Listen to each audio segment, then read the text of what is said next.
So we are live.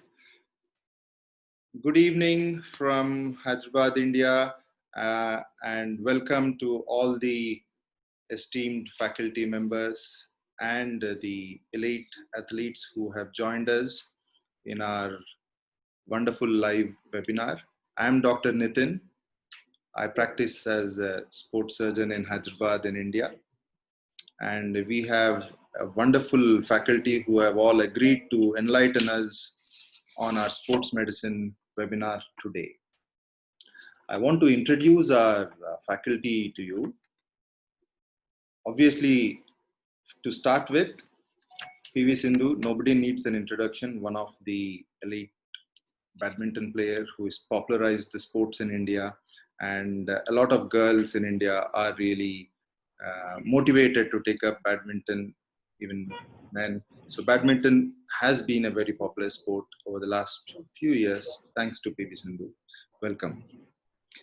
Then we would also like to welcome Rohan Bopanna, our Davis Cup player, our doubles specialist, Davis Cup player, and he's been playing for India for many, many years, and he's been winning Grand Slams year in and year out, and he's one of our star tennis player, and he's also very popular in our tennis field from India.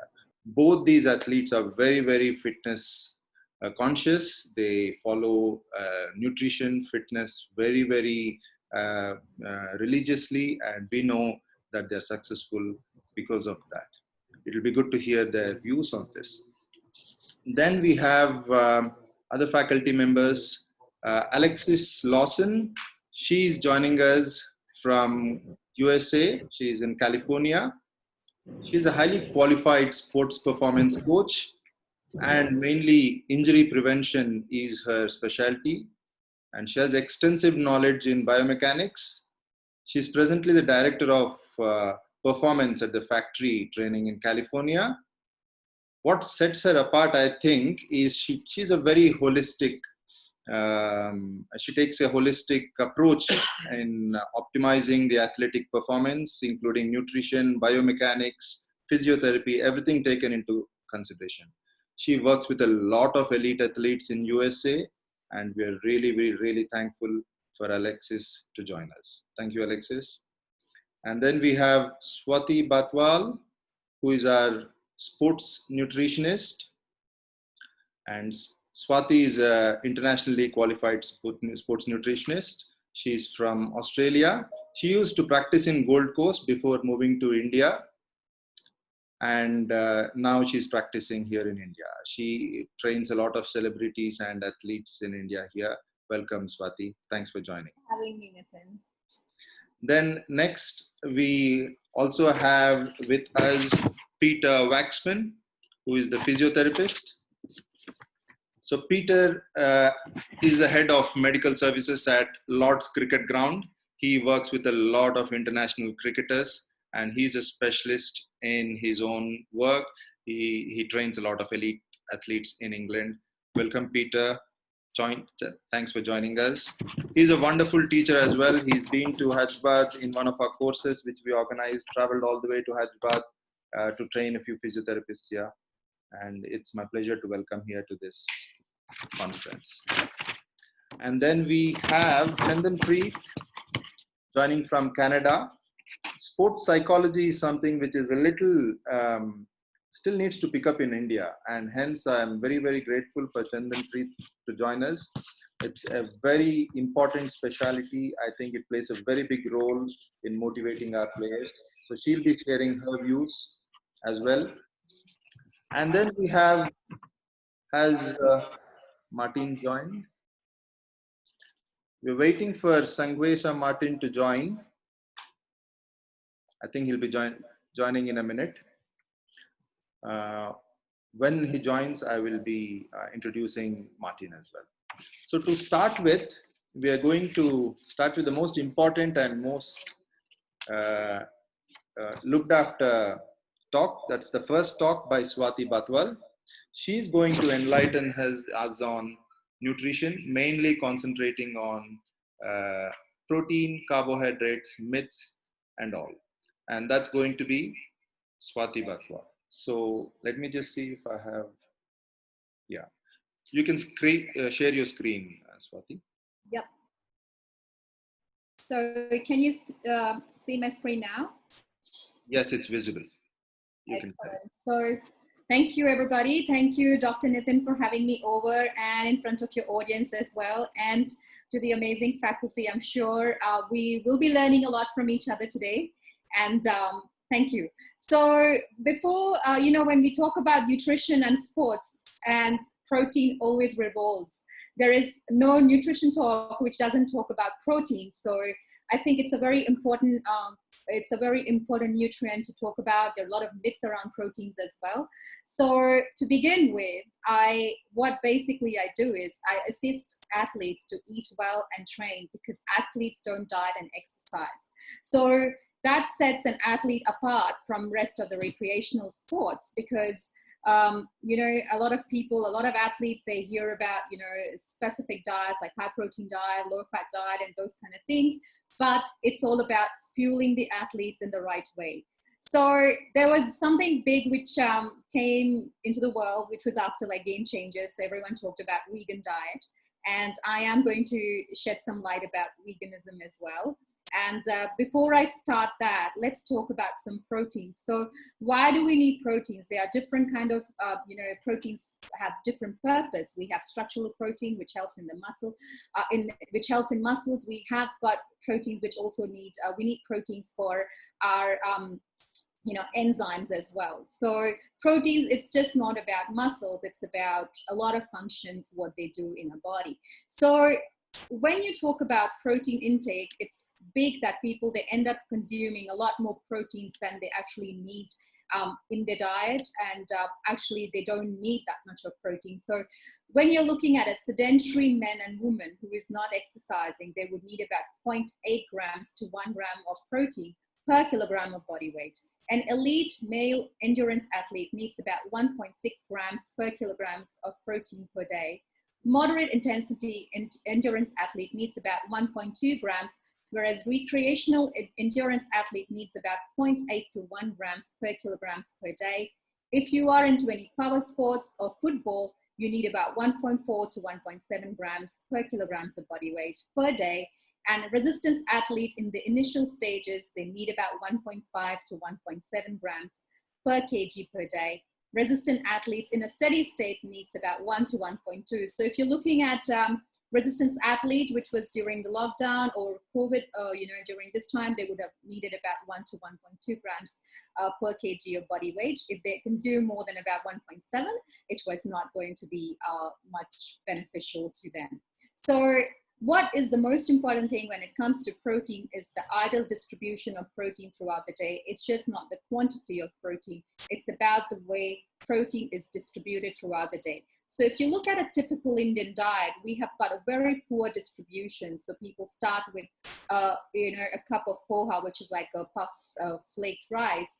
And that has got a little bit of protein for breakfast. They have a little bit of curd. Then they'll have a cup of tea with some biscuits. So if you look at it throughout the day, although they are having 1.4 grams per kg of body weight of protein throughout the day, they meet the quantity requirements, but they do not have the protein evenly distributed throughout the day, because post-training, for example, if you're looking at it, post-training, they're having 10 eggs white, which is roughly about 50 grams of protein. So what actually is most important in terms of muscle synthesis, or if you're looking at prevention of muscle breakdown as well, you need to have even distribution of protein, because research shows that body cannot absorb more than 20 grams of protein per hour or per meal. So you have to really make sure you're evenly distributing it. So a good distribution of same amount of food would be when you distribute that 90 grams of protein. For example, you do say about 30 grams for breakfast in the morning, you do about 30 for lunch, and you do 30 for dinner, or you could go 25, 25, 25. And in between, you have snacks of some amount of protein, so that you are actually building muscles throughout the day and you are preventing that muscle breakdown. So the timing of protein is really, really key. And if you consume more than 2 grams per kilogram of body weight, it's going into protein oxidation. So please, ensure you're having small amount of proteins at meals and snacks. And it is very important to prevent muscle hypertrophy. Research also shows that if you have any proteins which are really high biological value protein, it works excellent in terms of protein recovery. So if you have finished your workout, if you have finished your exercise regime, best is to consume maybe a glass of milk, because it has got both whey and casein, and also almonds along with it works really, really well. If you are vegan or if you are lactose intolerant, you can simply have yogurt as well, soya yogurt, that also works really well, or soya milk. So having any protein which is high biological value protein, if you have about 10 to 20 grams, so for 10 to 20 grams of protein after recovery, you're looking at say about 30 grams of almonds and also a glass of milk. That works really, really well. Also, when you look at muscle, preventing a muscle hypertrophy, it needs to be combined with carbohydrate, because if you're lacking in carbohydrate, it's not going to help you retain that muscle mass. Roughly, you would need about, say, 350 to 450 calories per day, and that would help you build about a kg of muscle gain overall through the week. And you would aim for, say, about 0.25 to about 0.25 to half a kg of muscle mass per week. That's what you would gain. And you would be looking at, if you want to build 1 kg of muscle mass, you would need an extra 350 to 450 calories per day, which would include both carbohydrate and proteins. So there are some facts about proteins. There are a lot of people, they actually look at protein supplements, protein powders, and they don't know what's their ingredients, which is labeled on the protein supplements. So it's best if you can have it through the diet, and only if you lack on those proteins, you should go for buying any supplement, as long as they have been tested and you know what's there in the ingredients. So claims made by the products on the nutrition labels should be evidence-based research, and any resistance training program causes protein metabolism for 48 hours. So you have to make sure you evenly distribute the protein, like I've been really emphasizing today. That's really, really important. There are some people, there are some athletes, they have about 4 grams per kg of body weight of protein, which doesn't show any anabolic effect on the muscle mass. So if you consume a lot of protein than what you need, is this really a high amount of protein going to be good for you? It's certainly not, because routine consumption of high protein diets does not impact renal function, but it does add to your weekly shopping bill and expense of other nutrients. And also they add to a lot of saturated or bad fats into your diet. So just to look at how we can, suppose if an athlete needs about 120 grams of protein per day, have a look at how we can meet through vegetarian, non-vegetarian sources. It's simple. If you look at it, 1 cup of low-fat milk, 200 grams of low-fat yogurt, 30 grams of low-fat cheese, 70 grams of cottage cheese or paneer, 2 small eggs, 120 grams of tofu, 60 grams of nuts and seeds, 1 cup of soy milk, 3/4 of a cup of lentils or beans. They all are equivalent to 10 grams of protein. Non-vegetarian sources are 35 grams of red meat, 40 grams of skinless cooked chicken, 50 grams of cooked fish or canned tuna or salmon, or 10 grams of whey protein powder. So all of these foods which you see on the slide right now, they all are equivalent to 10 grams of protein per day. And if you distribute it evenly, if you timely take your protein, it's not too difficult to meet your protein requirements through the food. And like I said, if you need protein supplement, please make sure you know we have got the supplement from and what are the ingredients, because a lot of ingredients which are there on the product which doesn't get labeled, and they could be something which could be anti-doping elements as well. So pre-workout snacks. Sorry to interrupt, Swati. I think your voice has stopped. My voice? Can you check, please? Actually, we can hear it, doctor. I can hear it. Yeah. It's not muted, but your voice has stopped for some reason. Still the same from my side? Yeah, we can hear her, doctor. Yeah, doctor, we can hear Swati. Even we are able to hear her. Audience hear me? Yeah, we can hear. Excellent. So a lot of people, they look at protein as a pre-workout snack and post-workout snack, but not necessarily you would need to have protein pre-workout. So definitely, like I said, you would need... Can't hear. Can't hear me? Okay, yeah, sorry. Yeah, we can hear now. Excellent. So a lot of people, they take protein powders, especially after workout, thinking that they are not able to meet the requirements. But certainly, like I said, if you have proteins which are high biological value proteins like almonds and milk, that is going to be great for you. You don't need to rely on the protein powders or supplements. And a lot of you would look at pre-workout snacks. So pre-workout snacks, something which we find in India, simple and easy. Ragi madi is like ragi. It's rich source of protein. It's rich source of calcium and iron and energy as well. Good source of carbohydrate. Mix that with buttermilk or half a glass of yogurt. You have got some great snack going into your body, and also getting some sodium, which is great for electrolyte balance there. We have got sattu water, which is roasted gram flour powder, which is also excellent. And some people, some athletes, they are very sensitive. They are not comfortable in having something because it causes gut irritation. They can simply have chia seeds and a glass of coconut water. And research also shows that 2 tablespoons of extra virgin coconut oil works really, really well as an immediate source of energy, and black coffee as well. And this black coffee research was actually done on, I was one of the participants in the research when it came in 2004. The black coffee does a lot of difference. This is my personal favorite, which is peanut butter banana smoothie. It's great for energy. So it's simple to have a tablespoon of peanut, half a banana, and half a cup or 1 cup of yogurt with a little bit of coconut water. It works great. If you're comfortable, you can also have eggnog, or you can do beetroot shot as well. So there are some approved supplements, and supplements are something which you need to have if you actually, like, for example, if you're looking at vitamin D, if your vitamin D levels are okay, you do not need to have vitamin D as a supplement. And the ones which you're seeing on the category right now, they all are approved.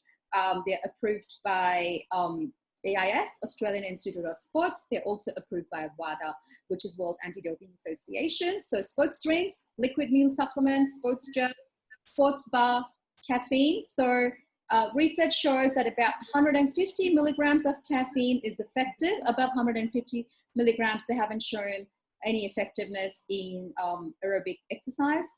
Creatine is also approved, bicarbonate and citrate, and antioxidants like vitamin C, vitamin E, electrolyte replacements are also allowed.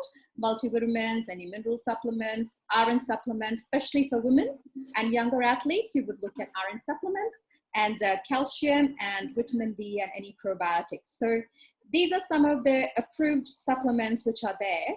As long as you know what you're consuming, where the sources are from, it will be, it is for you to have it. But of course, when you take this, make sure you take it under the guidance of your coaches, of your, your support system. Just make sure that you know what's going in there. Coming to carbohydrate, I haven't done this slide, but I briefly would like to talk about carbohydrate. A lot of people, they listen about high carbohydrate, low fat diet, and those kind of things, or low carb diet. Honestly, carbohydrate works as a fuel for energy, and it's the energy for your brain. And if you do not have carbohydrate, you will not be able to have those muscle stores if you're aiming for that. And also you're looking at your ability to think, because glucose is which makes you think effectively as well. So carbohydrates have got certain guidelines. If you have carbs, carbs which are high in fiber, for example, if you're having rice or maybe wheat flour or anything, within 3 hours of your performance or of your event, it's going to cause GI upset in a lot of people. So if you have carbohydrate, try to consume before 3 hours or before 3 to 4 hours, and you can use that 3 to 4 hours as a snack, something which is very light, which I just discussed. And during the performance time, you can actually have carbohydrate glucose for your fuel in the form of drink. It can be electrolytes, it can be glucose, whatever is there, whatever is available for you, you could do, which is going to be great for you during the performance. And of course, post-recovery as well, you would need glucose for your recovery. So, please make sure you look at your carbohydrate stores. It's very, very important, both for muscles, both for your energy, and also for your ability to think.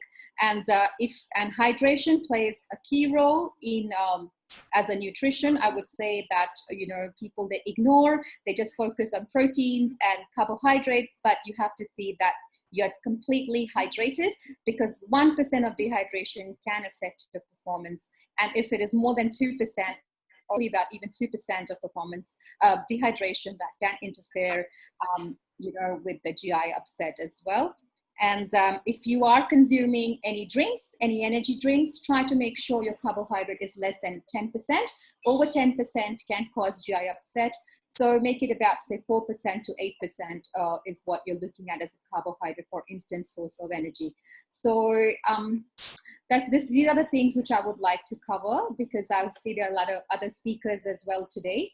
The aim for this session, my presentation today is, please make sure you know what you're having, have supplements, have protein powders, only if you need it, because dietary wise, you can meet the requirements for protein.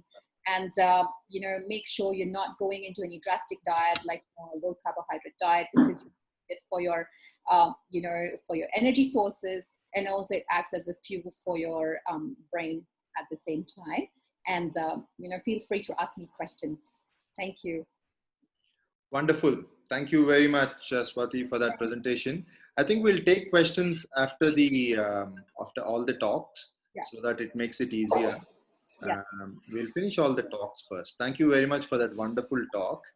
Now we'll move on to the next talk by Peter.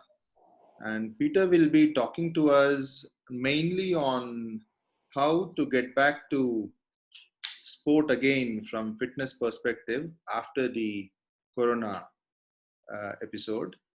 He's been in the midst of everything, lots of things happening in London, and I think he's doing a few protocols for sportsmen as to what they should be doing before they get back. So Peter will enlighten us on, for sports people, what should they be doing before they get back to competitive sport. Peter, you can start sharing. Thanks, Dr. Nitin. There we go. So, yeah, I'm going to talk today about sort of return to sport after the current sort of COVID-19 situation. Obviously, it's affected us all, and I think it's just worth reflecting initially on what a unique situation it is. Really, I mean, it's a global pandemic, as we know. And athletes, elite athletes, professional athletes, not been allowed to play their sports or train in the way that they usually would. We hear the word unprecedented a lot, but it is unprecedented, and it's every country in the world is affected. It's been the case for a long period of time as well. I mean, it's been going on, certainly here in the UK. We've been in lockdown for greater than 3 months. We've not been able to train as a group. We've not been able to access gyms, that kind of thing. And one of the things I want to just emphasize today is that returning to sport after a long break, it has to be a graded and carefully managed process in an ideal world. However, the financial, especially, and the financial and the public enthusiasm for the return of sport after lockdown is creating issues whereby athletes are going to be expected to return to high-level competition quicker than they should. And that's something I'm going to discuss briefly as well. So if we step back to the current situation, certainly here in the UK, how are we maintaining our fitness during lockdown? I mean, I work with, predominantly at the moment, I'm working with Middlesex County Cricket Club, who are 25 professional cricketers. That's their job, that's their life, but none of them can train in the way that they normally do. They can't play cricket. They're stuck in their houses most of the time. They can go outside and run, but they're not allowed to train in the normal way. So what does that mean? There's no face-to-face access to coaches. That's cricket coaches, strength and conditioning coaches, rehab people, physios, whatever. That we're not allowed to meet face-to-face. They can't go to the gym. They can't go to the normal training facilities. They can't go to the cricket nets. Same, I'm sure the same applies to pretty much all athletes in the world, apart from the few that have just started to come back. And you know, most importantly of all, they're not able to play their sport. So they, you know, these guys live and breathe cricket, and they can't play cricket. So that will lead to significant frustration and psychological implications. And I think that will be gone into in a bit more detail in one of the other talks. But it's something to really think about when people are, when you're maintaining fitness during lockdown. We're talking about physical fitness, but we're also talking about mental fitness. So just sort of briefly, what we've done is we've got timetabled virtual group fitness sessions. So we four times a week at the same time every day. We meet as a group, 25 people on Zoom, and then we run a yoga session, a Pilates session, and a couple of fairly tough strength and conditioning sessions. Obviously, pretty much body weight sessions. We do a lot of the guys. We managed to get them a few dumbbells or some weights and some bands at home, but nothing like they would be lifting heavy weights or stuff they'd be doing in normal training. But I think the timetable thing is important because you've got a routine. You need structure in your day. You need structure in your life. This applies to anybody, not just sports people. But in these strange times, having some structure, so they all know 9 o'clock in the morning, they turn up and they do their session. And the other good thing is that they get to talk to their friends and probably just, you know, share a little bit. Some of the guys are living on their own. Some of them have had to move back with family. So it's very different for them. We also use monitoring apps. And what I mean by that is there's one called Strava over here. You might have it, but it's just a running one. So we prescribe them certain runs, a 5K, a 10K, some sprints or whatever, and they go down to the local park because they are allowed to exercise in the park on their own.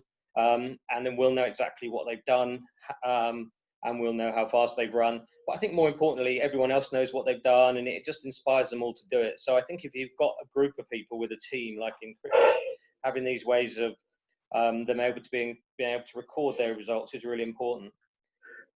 I guess it stands to reason that you would try to choose exercises that are relevant to your sport. I guess most professional athletes are going to have some access to their coaches, and the coaches will be giving them exercises that are relevant. And I'm happy in the question to talk about specific cricket type exercises, but I think that's just common sense really. And lastly it's important to keep the players engaged, valued and informed. So we could have just said, see you in 3 months, keep fit, and we'll all meet up when this is over.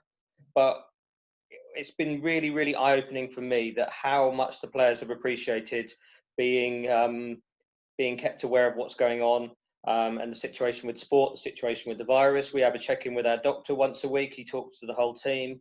We ring myself, our director of cricket, and one of the fitness coaches rings every individual player once every sort of 10 days or so. So we go round, that's 25 people, we ring round and we have a 20-minute chat with them. And these guys have really appreciated that more than I thought they would. They've enjoyed the fact that someone just sits down with them face to face on Zoom and says, how are you doing? What's on your mind? Any concerns? And it's funny enough, I've got to know these players who I've been working with for 10 years, probably better than I've known them from ever before, just by that one-to-one kind of interaction. And there's an example. I picked that one out. It's got Owen Morgan in, who obviously probably a lot of you have heard of, captain of England, winning World Cup team. And there's myself and Angus Fraser, who's our director of cricket and our fitness coach. And we just check in with the players and have a chat. And even guys, superstars or whatever in their sports, they still have the same concerns and questions as anybody would, really. So that's one thing. It's a real leveler, this kind of this situation we're in right now. So let's move in quickly on to returning to full training and competition post lockdown. Now it's getting closer for a lot of us, and it's the word I want you to remember is graded. We can't just come out of lockdown and just, in our case, play a game of cricket, or in Sindhu's place, probably, play 2 or 3 hard games of badminton against a big rival. That's not going to happen. We need to build back up again in a graded fashion. Training needs to be prescriptive, needs to be carefully managed, and we need to plan workloads carefully with an end goal in sight. So in cricket, an end goal will be play 2020 game of cricket or play a 4-day game of cricket. We've not had our exact schedule mapped out for us yet. It's still in discussion, but when we know it, we will use that as our target point for planning our workloads. And it's important to remember that you shouldn't compromise on building up the foundations of strength and conditioning that will have been lost. I'll talk about that in a while, but these guys are going to want to go and play cricket or go and play their sport, and we're going to be telling them you can play a little bit of your sport, but we want you to work in the gym. We want you to build up your strength and conditioning, and we need to educate the coaches and the athletes of this need to move forward carefully and slowly. And why is that? Pretty obvious. Injuries. Our players who avulsed his hamstring, pulled his hamstring off his pelvis, nasty injury, was out for 3 or 4 months. So typically soft injuries after coming back from a long break are common. So we want to avoid those injuries coming back. And we can look at evidence from other sports and research. One of the things that a lot of people are quoting at the moment is the NFL, which is the American Football League. They had a lockout. Oh, someone's a bit noisy in the background there. Sorry. There was the American footballers had a lockout in 2011.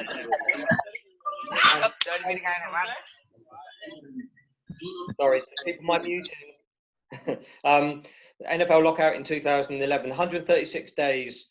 Players were unable to access the team facilities. So that's probably the only equivalent thing that we might have had where a whole sport was unable to train. And when they came back, 10 players ruptured their Achilles tendon in the first 12 days of training. Not even competition. Came back, they had 10 Achilles tendon ruptures, which, as you all know, is a major, potentially career-ending injury. And their injuries increased hugely in the first few months of the season. So we know that this is important. The Bundesliga, which is the German professional football league, they've returned, I think, probably about a month ago after lockdown. Germany came back a little bit quicker than certainly other countries around Europe. And they've done lots of monitoring and lots of watching what's going on. And they did appear to maintain their physical performance, which means that they were running around just as much on the park. They were running just as fast, covering the same ground, but it came at a very high price. They had they're having a 226% increase in rate of injuries per game. So I think the figure was 0.2 on average a game. Now it's gone up to 0.8, 0.9. So they've had a huge increase in the rate of injuries per game. And that's despite provisions that have been put in place by football, such as more substitutes and things like that. But so that's something to be aware of. And probably a lot of people here know that there's been lots of studies in sport that talks about the increased risk of injury due to non-optimal or not very good workload management. You need to have that balance between short-term and long-term training loads to allow the body to be resilient enough to stand up to playing their sport. Rapid increases in the short-term load will leave athletes vulnerable to injury in the absence of appropriate longer-term loads. There's lots of stuff out there about that. But obviously, for 3 or 4 months, our guys haven't played cricket. Other athletes haven't really probably played their sport at a significant level, and they haven't been able to access gyms. So their short-term loads, their long-term loads are pretty much non-existent. So if they come back and just dive straight into it, they will get injured. So I think one of the things we should think about, which is not the quite so glamorous part for the sports people, is they need to restore their key physical capabilities. They need to restore their strength, power, high-speed running, acceleration, deceleration, change of direction. So a good tip from me would be when elite athletes come back from sport, you should try and measure those key physical capabilities.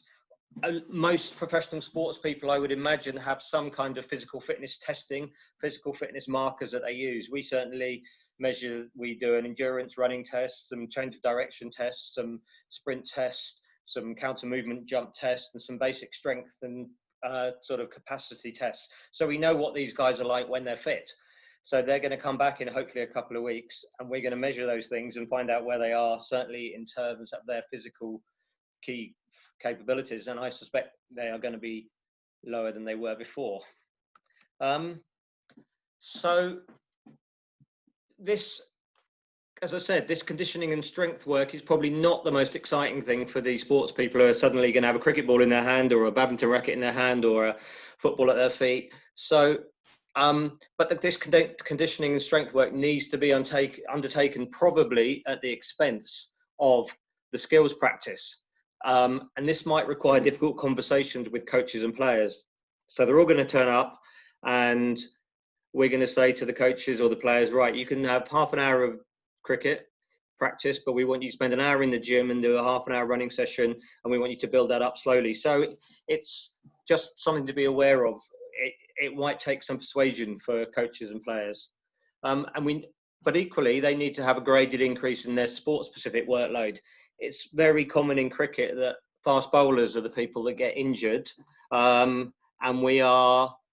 for many years now, we've been very, very prescriptive in the amount of overs that they can bowl.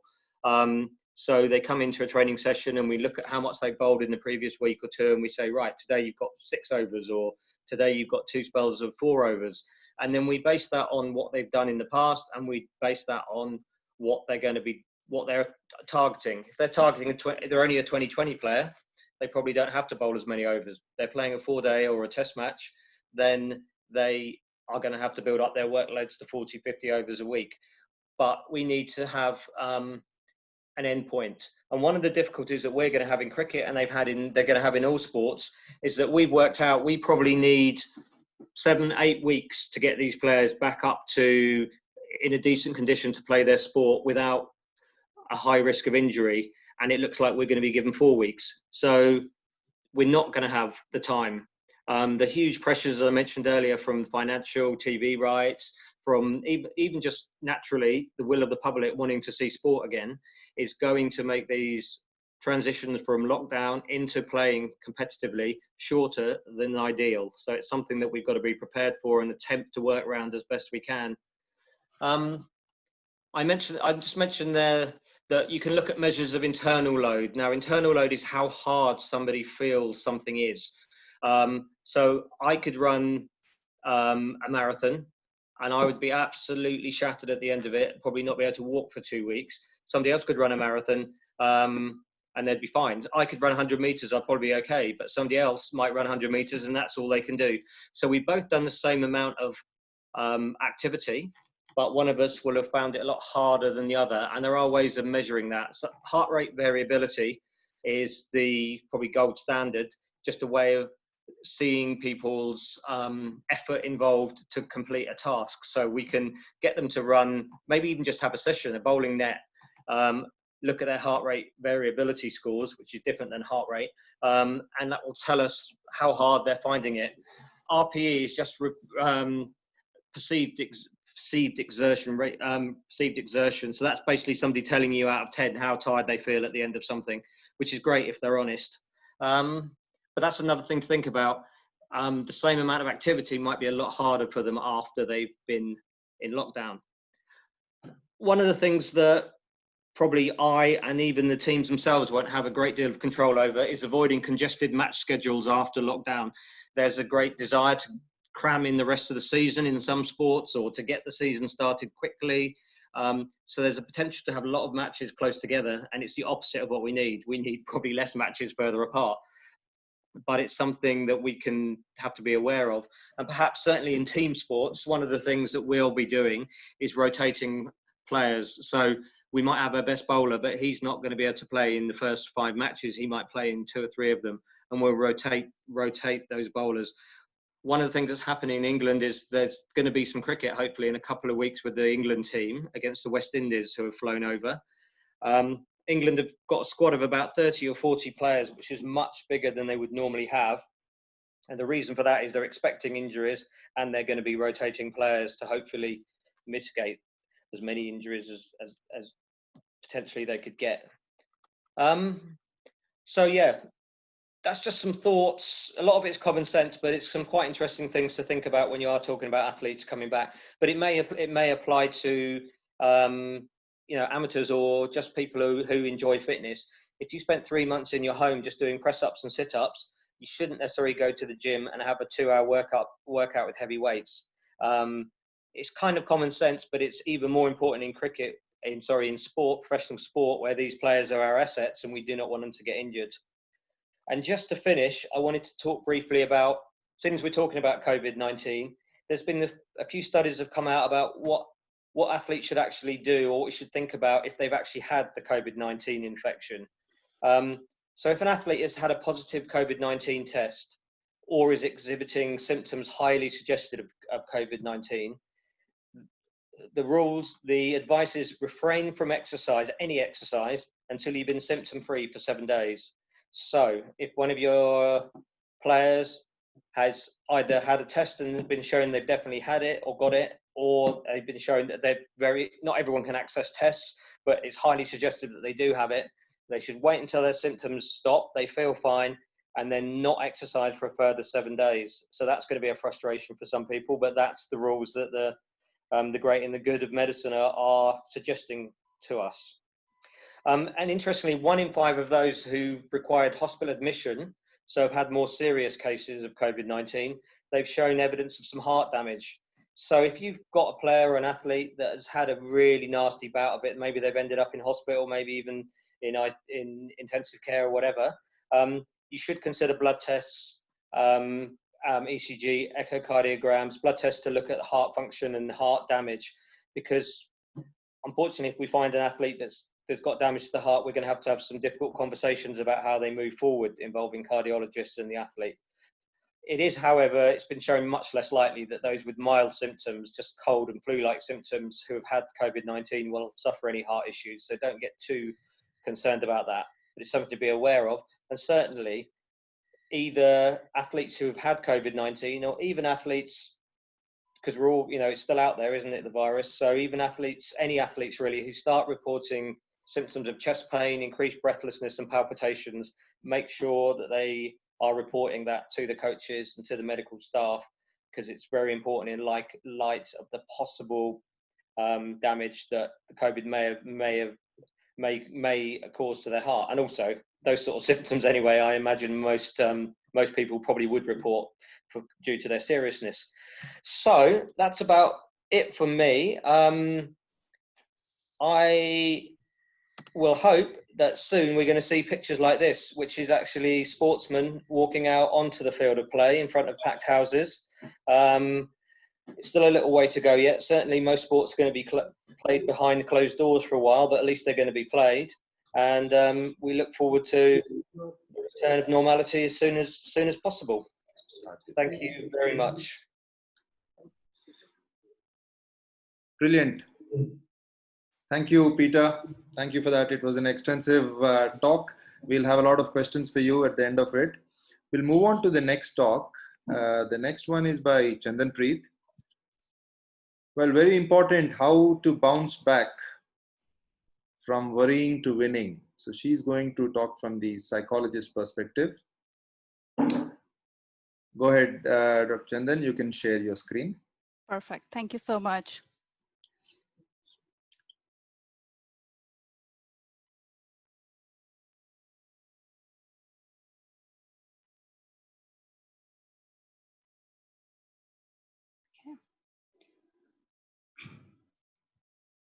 Is it visible to everyone?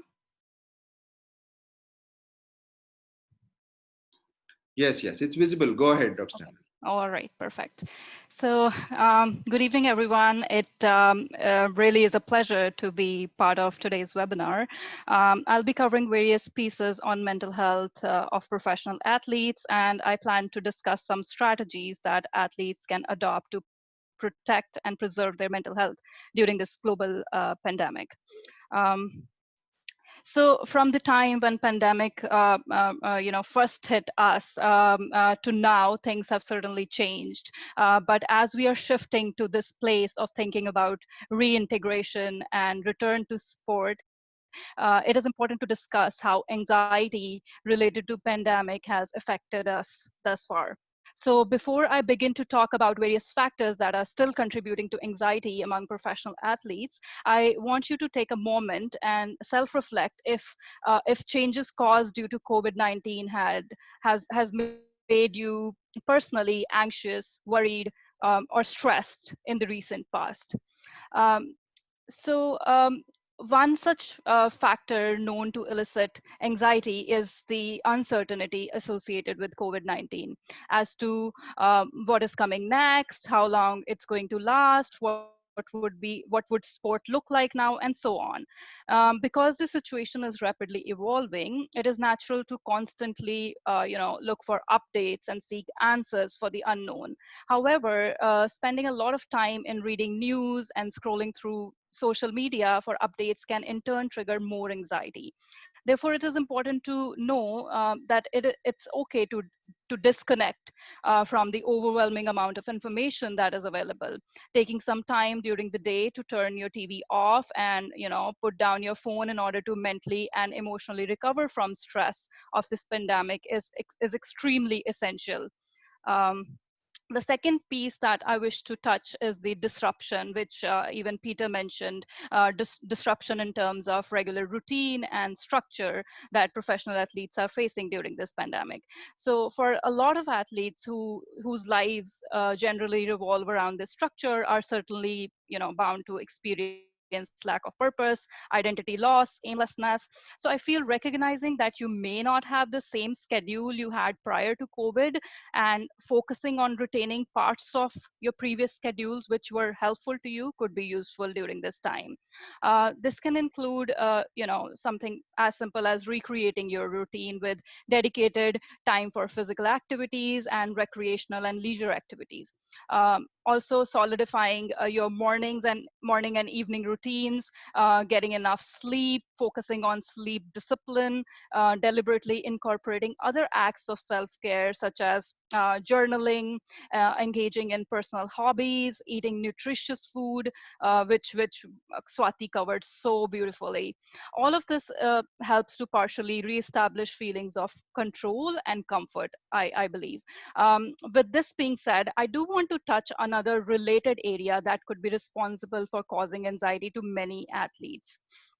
And that piece is expectation of productivity. I try to make this presentation a little more lively because I feel like everything is so gloomy these days in this world. So I just wanted to add a lot of gifs and stuff. I'm talking about expectations of overproductivity. I feel with this, the fear of missing out on social media and this notion that now is the time to learn all the new skills has set some unrealistic expectations. The downtown should be your most productive time ever is the notion, which is it is kind of um, a message which has been conveyed, I feel, but is not necessarily the right message. So particularly for professional athletes who are mentally conditioned to always look forward to go, accomplish, improve, become better, it can be challenging to go against expectations of self and others during this time. However, the reality is that we still are in a situation of global crisis, and productivity is not a natural response to such traumatic situations. Therefore, it becomes extremely important to give yourself some compassion, allow yourself some time to pause, and most importantly, not feel like you have to be energetic and overproductive during this time. It is great if you have found a new hobby, you're learning a new skill, or you're being creative, but at the same time, it is also okay if you are not doing any of this. So this was an extremely close part to my heart, keeping in mind this pressure which we are feeling, probably because we are so connected over the social media and we have become a global village.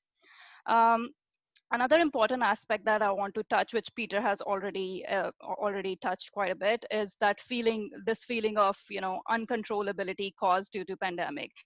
It is crucial to recognize that no matter how tempted you are to control this chaos or find control in chaos, there will still be things that would fall out of your control. So I feel being mindful of this while also being grateful for things that remain under your control is in the midst of everything is very essential. For example, cherishing activities, things, relationships that you never had the time to cherish when you were busy could reignite your love for what you may took for granted before all of this happened, before what you really, really love to do was taken away from you.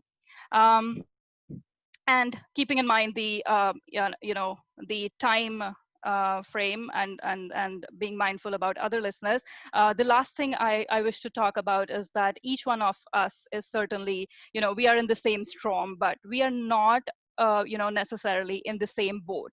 So unfortunately, because of their demeanor, professional athletes are usually seen as invincible superhumans who are not supposed to experience emotions the way others do. So feeling ashamed for feeling anxious, stressed, or worried is something that need to change, specifically in the context of India, as Nitin mentioned in the beginning, that sports psychology is still in its infancy, and we still need to make a lot of effort to make things going.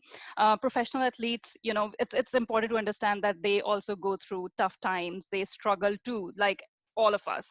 And availing mental health services only mean that you are taking care of yourself. Therefore, coaches, parents, peers, associations, for them, it is very important to advocate and remove any taboos associated with seeking mental health services. If a need arises, it is completely okay to seek assistance to navigate your way through this pandemic. Um, and the only way we can make it through any of this is by providing necessary backing to our athletes. And with all this this all-round support and empathy, the return to sport would be so much more, it would be smoother and more straightforward. Thank you so much for listening. It was short, I feel, but I would be happy, because this is such a vast topic, psychology and relating to professional athletes, I would be happy to answer any questions towards the end. Thank you so much. Thank you, Dr. Chandan. No, I mean, it was not short, it was adequate, but there'll be a lot of questions as well. So they can be answered at the end of it. Martin, we haven't seen you. Are you here?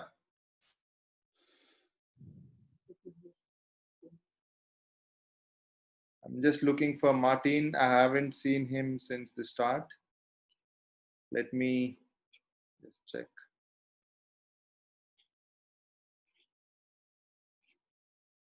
Peter Waxman. Just bear with me.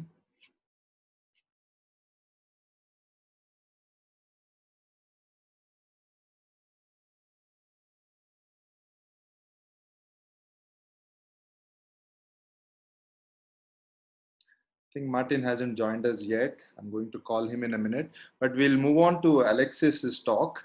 Alexis, are you with us?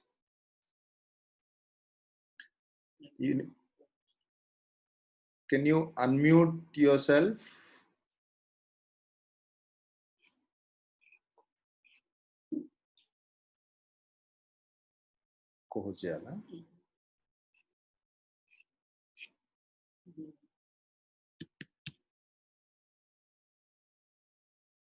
I'm just trying to unmute 1 second. Yeah. So Alexis, we're just unmuting Alexis 1 second. Okay, perfect. There we go. Go ahead. Alexis, you can start sharing your screen. Yeah.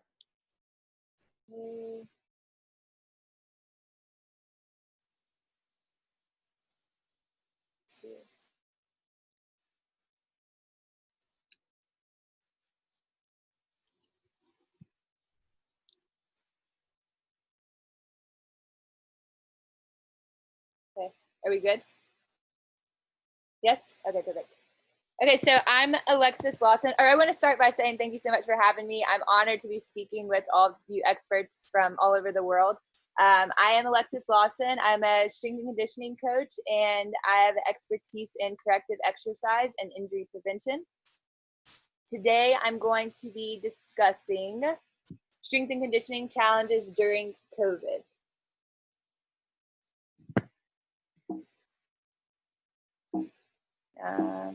Let's see. Oh, there we go. Okay, so some of the top challenges people are experiencing is the fact that gyms are closed, they have zero or minimal access to equipment, they don't know what to do or where to begin, they've lost access to in-person coaching, the lack of community in terms of just the accountability and competitive aspect, and then increased stress and anxiety levels.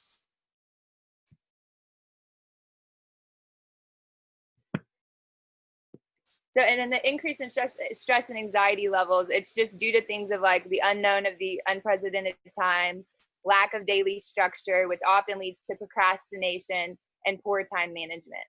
At the end of the day, we have to realize that everyone is on the same page though. So there's everyone, all sports have stopped. So believe it or not, there are some benefits to this time as well. Oftentimes as athletes, we tend to burn out or overtrain due to the high demands of our schedules or our sport. And so times like this do in fact have benefits. It allows us to fully rest and recover. It allows us to have time to rehab injuries. It's a good mental break. It's a perfect time to focus on the things that we often neglect and prioritize self-care.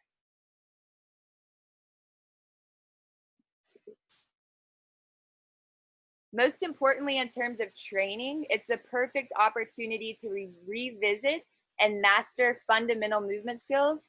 Doing this will reduce the risk of injury while improving overall athletic performance. With a lot of my athletes, we've been focusing on like landing mechanics, focusing on strength and power work, speed, acceleration, deceleration work, and just movement efficiency with like change of direction, agility drills, different things like that. So how to maintain optimal performance during COVID.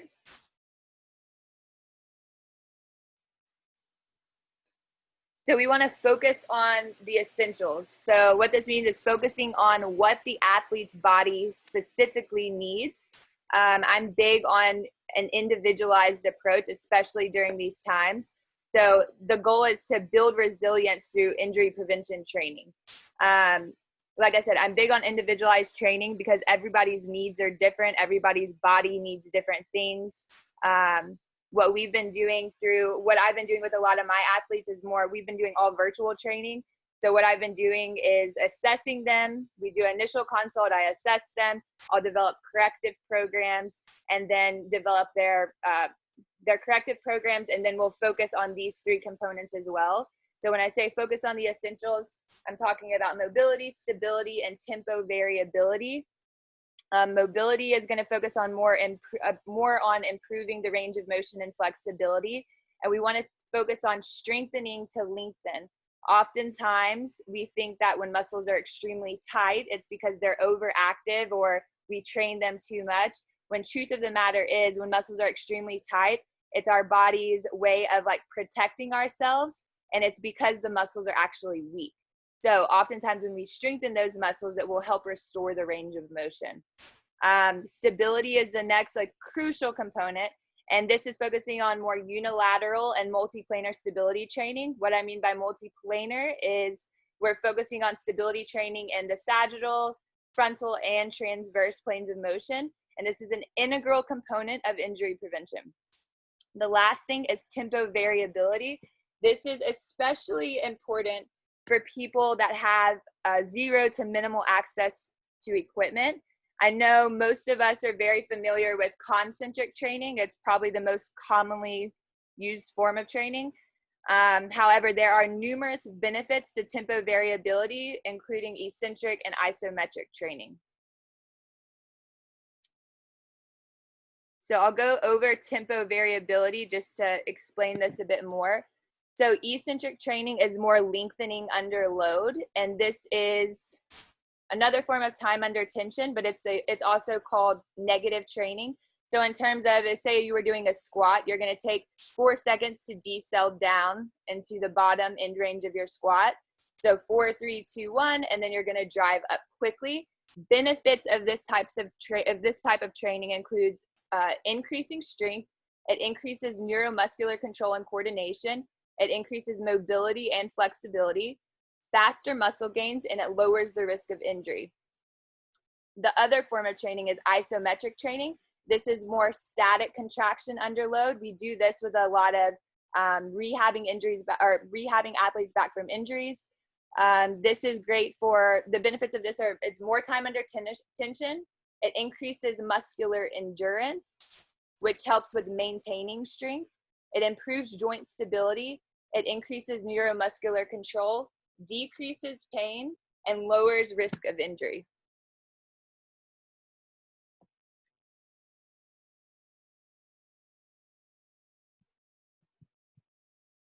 And then here is, there's many different ways we can help reduce anxiety and stress levels. But in terms of training, one way that we can do that is implementing core strength and stability. Research shows that implementing core strength and stability training stimulates GABA production in the brain and therefore decreasing anxiety and stress levels.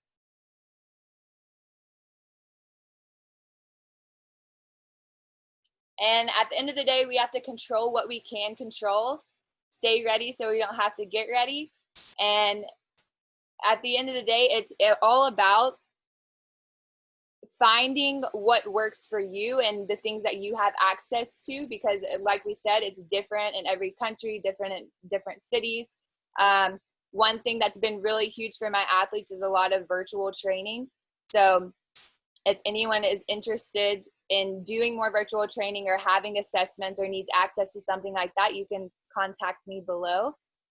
It was pretty brief, a brief presentation, but yeah, if you guys have any questions, I would love to answer them at the end.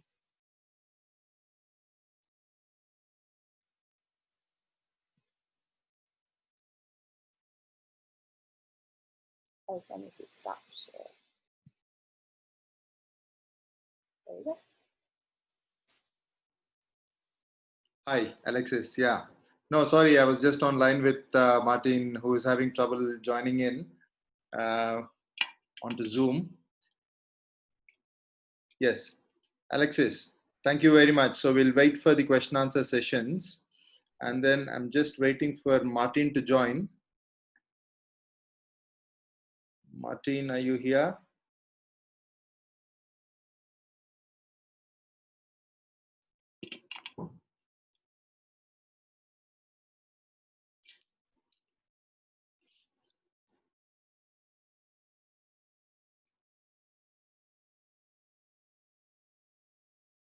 Okay, we'll probably wait for Martin. It'll probably take 5 minutes to join.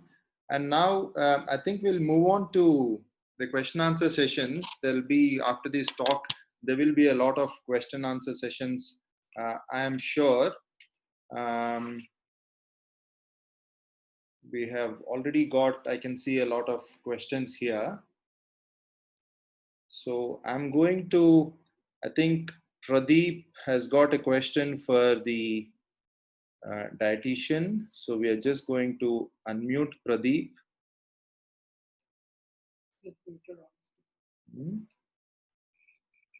Can you hear me? Yes, Pradeep. Please go ahead. Yeah, hi. This is Pradeep. I'm the director of Suchitra Badminton Academy. It's the academy where a lot of elite athletes train in India, a lot of national and international athletes.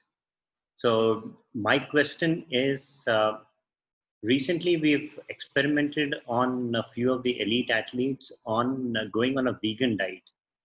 So what we have seen, the recovery levels were very good, but there was a huge loss of muscle weight. So even though we replaced the proteins, what we were getting from the meats by animal protein, but we felt there was a lot of imbalance and tiredness in the athletes also.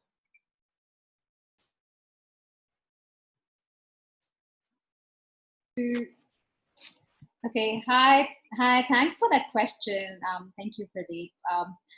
You know, it's great. I don't tell anybody that you have to be vegan or you have to be non-vegetarian, you have to be vegetarian. Do what suits you and, you know, what you're comfortable in. That's what I would actually look at, and something which athletes can adapt and they can perform better. That's going to be great. So vegan, it's great, and it's good to hear that they were doing well. But there could be few things. A lot of times when people they turn from non-vegetarians to vegan, or from non-vegetarians to vegetarian, or if they shuffle any of the diets, there can be lack of nutrients because the body is not able to, the body is used to functioning at certain amount of iron levels in the body. So if they are feeling tired, they could be quite possible that they could be iron deficient. So making sure we just get that checked if they are low in iron, and also making sure they've got plenty of vitamin C for iron absorption. Now, secondly, what I would also look at is the zinc and the other minerals, if they are able to have them or not sufficiently in the diet, especially because if they are vegetarian vegans, then you look at B12, you look at zinc, you look at iron, and you look at vitamin C in terms of minerals and vitamins.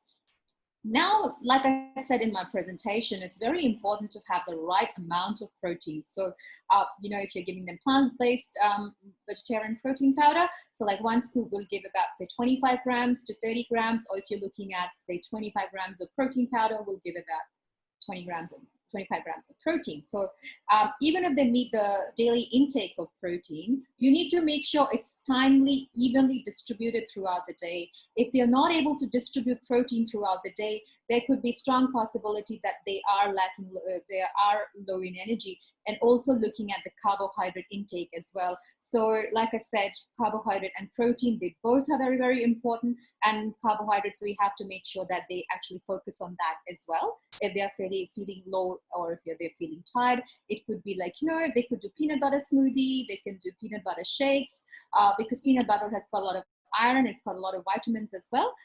They could do cashew butter, they can do cashew cream, and those kind of things to actually increase the uptake of nutrients. Also, it's wonderful, I was reading and I read about flax eggs, which basically is flaxseed powder. So flaxseed powder works like eggs pretty much. So they can use flax eggs in the diet to have that substitute for eggs, and they can make muffins, they can make cakes. That will also increase that omega-3 in the body. So these are some of the things. And like I said, after the workout or after the exercise, within 2 hours, having high biological value protein. So they can do soya yogurt, they can do soya milk, they can also combine that with some almonds. That will really, really help them in muscle recovery and giving that strength. I do not support that much of supplements because we don't know where they have performance enhancement supplements until unless we know that they have been tested and we know the source where they're getting it from. But there have been evidences that creatine can actually improve, that can support people in the beginning, especially if they have turned into vegan, and also looking at beta-alanine. So these are the 2 supplements which you could look at. But before that, obviously looking at all these other minerals which I discussed would be really good. Does that answer your question? Thank you. Thank you. Okay. Thank you. I think we have the next question. Sindhu, do you have any questions? I'm pretty sure you'll be having a lot of questions to our faculty. Please go ahead, Sindhu.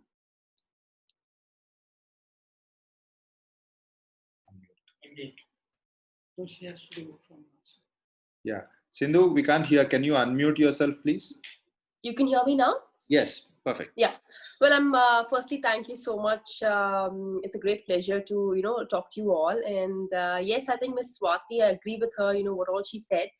And I totally agree where a lot of people take supplements, and a lot of nutrition would also be rather taking supplements. You can also get it in your food and everything. So thank you, Miss Swati, for your words, because that I think really made sense where you've given us few tips where, what protein should be taken. It's not only about powders and stuff, but it's a lot more of the food that the intake of food which is needed, and the proper protein that's, that we should take, not only protein which is more of, carbohydrates or, all the other stuff, but it should be very much equal.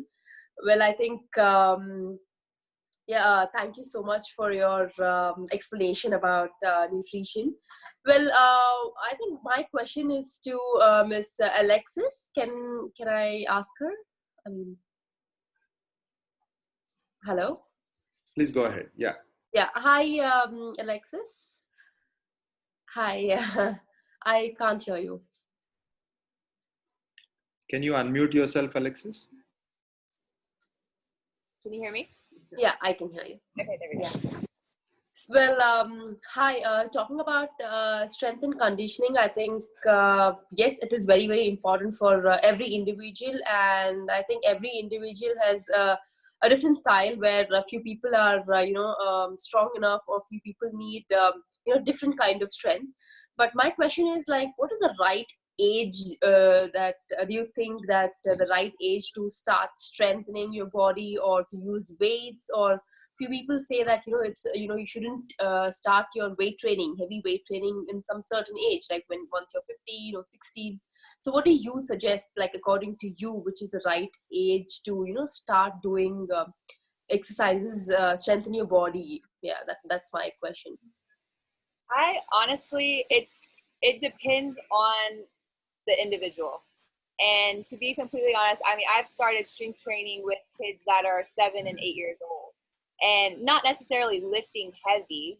We're teaching them movement efficiency, the basic fundamentals of movement and sport, and with their sport skills, what their sport requires of them. And it's teaching them like how to control their body. And so like one thing I always say is like teaching them to control your body, don't let your body control you. So there's so many different ways and approaches that we can implement strength training without load and weight, just by doing several of the things that I mentioned in the presentation, with like eccentric training and isometric training is so crucial, especially at a younger age. So I truly like I said, I've worked with kids, and I've worked with kids even younger than that. When I'm doing private training, the youngest I've worked with is like 6, 7 years old. Yeah. But I've worked with at camps and stuff, kids that are 5 years old, sometimes even younger. And it really depends on like the maturity of the child as well, their attention span as well. So there's so many factors and levels to it, because another crucial component is figuring out what types of learners kids are. Some are more visual learners, some are more auditory learners. So it's figuring out how to get through to them to help them understand movement.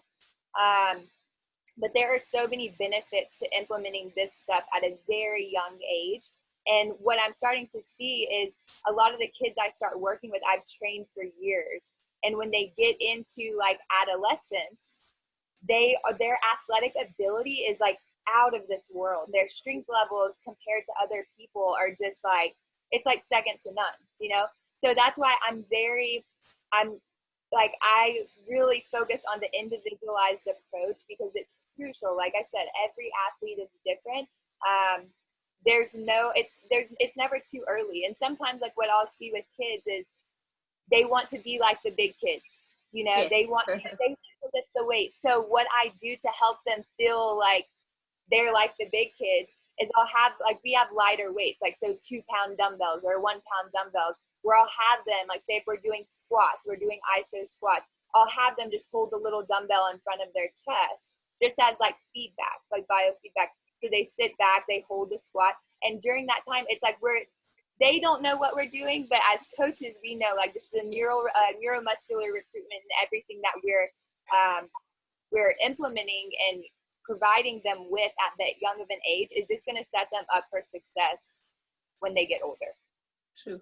I agree to that, because yes, I give a lot of importance to strength and conditioning. So I think what you've said makes sense, and yes, I'm really very glad talking to you and to What do know a you lot think? more. I mean, I would like to take your opinion on this as well, Sindhu. I mean, having played badminton right from childhood and maintaining fitness, top level fitness until now, what do you think as a sports person? What do you think is the right age to peak your strengthening?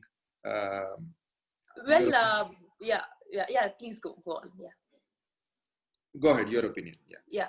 So yes, I agree to Alexis, where she said it depends on each individual, because for me, when I started playing badminton, yes, it was a lot of players told me that not to do weights, because you won't grow, you are taller, and few people said that okay, you need to do weights where you need to have that power to hit the shuttle harder. So, for me, it was my own individuality, and my strength and conditioning coach, and of course my dad, he himself was, volleyball player. So he knew what it was. And for me, it was like I lifted weights, and not a lot more, but as she said, yes, 1 kg dumbbells or 2 kg dumbbells, where I started off with my each, like when it comes to shoulders, when it comes to legs and arms. So it depends, like, for me especially, being a tall player, I need to focus on each aspect. And for me right now, even now, yeah, people say that, oh, you're not lifting more weights. For me, it's just at that particular point, even though if I don't lift, heavy weights, it doesn't matter, but I need to have the right kind of strength in each particular body, in each particular aspect. And I think I agree to her once again, where she said that it depends on each individuality, and doing with heavy weights and not doing with heavy weights, it doesn't matter. But yes, it depends on each individuality, and I think for me it really helped me that way.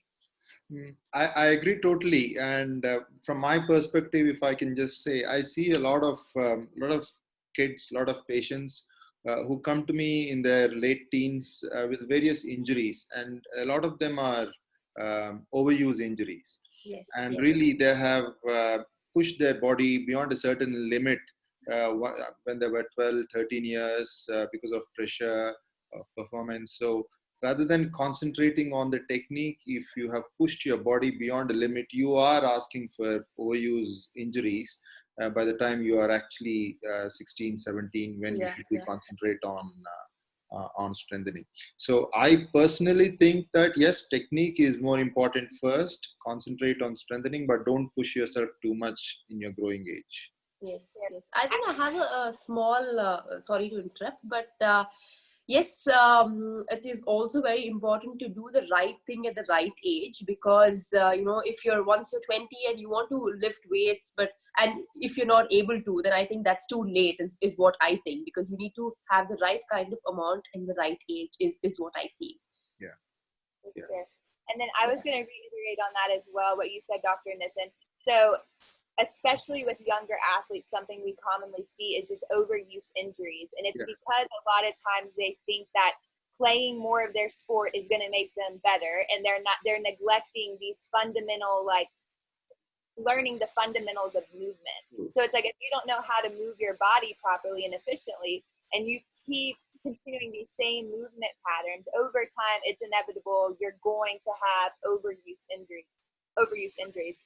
So one thing that I always recommend to parents too, at young ages, it's super important for athletes to play multiple sports. It helps with just like overall, like, different motor skill development. And also just with overuse injuries in general, like I said earlier, it's often because we're training the same movement patterns over and over again. So something that I'm huge on, and I found a lot of great results with, is multiplanar training. So it's not just strengthening in, bilateral movement patterns all the time, but it's strengthening in the frontal planes of motion, the sagittal planes of motion, and the transverse.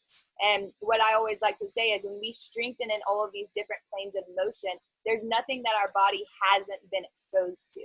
So therefore, it's prepared for any type of, new motion, or because we've been there before and we've strengthened in those planes of motion. So it, quote unquote, kind of like bulletproofs our body. Yeah. And it definitely, doing multiplanar strength training definitely lowers the risk of injury, 1000%. True. Brilliant. Thank you very much. Thank you. Any other questions, Sindhu? Yeah. To Mr. Peter, actually. Yeah. Peter, you're on? Yeah.